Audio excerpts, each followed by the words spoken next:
19 जनवरी को हुकूमत महाराष्ट्र की जानिब से टीईटी यानी मौल्लिम अहलियती इम्तिहान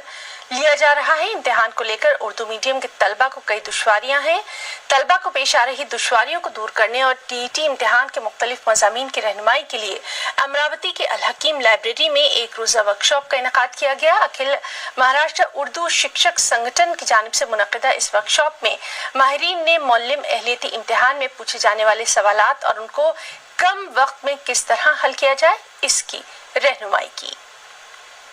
ज़िला अमरावती के वो तलबा जो टीईटी इम्तहान देने जा रहे हैं, जो कि महाराष्ट्र हुकूमत की जानिब से 19 जनवरी 2020 को होने जा रहा है, उन तलबा की वो इम्तहान की तैयारी के लिए आज एक वर्कशॉप मुनक्किद किया गया और हमें खुशी है इस बात की कि पूरे ज़िले से बहुत बड़ी तादाद में तलबा व तालिबात ने इस प्रोग्राम में शिरकत की। इस प्रोग्राम में माहिरीन तालीम ने मोहतरम जनाब Rizwan Ahmed Khan sir, Mohammad Asif sir, Khalilur Rahman sir और आदिल शहरियार सर, इन तमाम लोगों ने अपने अपने मज़ामीन के लिए इन तलबा व तालिबात को रहनुमाई की और हमें उम्मीद है कि ये तलबा व तालिबात ये टीईटी का जो इम्तहान देने जा रहे हैं उसमें इन्हें ज़रूर फ़ायदा होगा। तो हमें उम्मीद है कि इससे बच्चों को बहुत ज़्यादा फ़ायदा होगा और हम अल्लाह से दुआ भी करते हैं कि होने वाले इम्तहान में बच्चों को अल्लाह ताला कामयाब करे।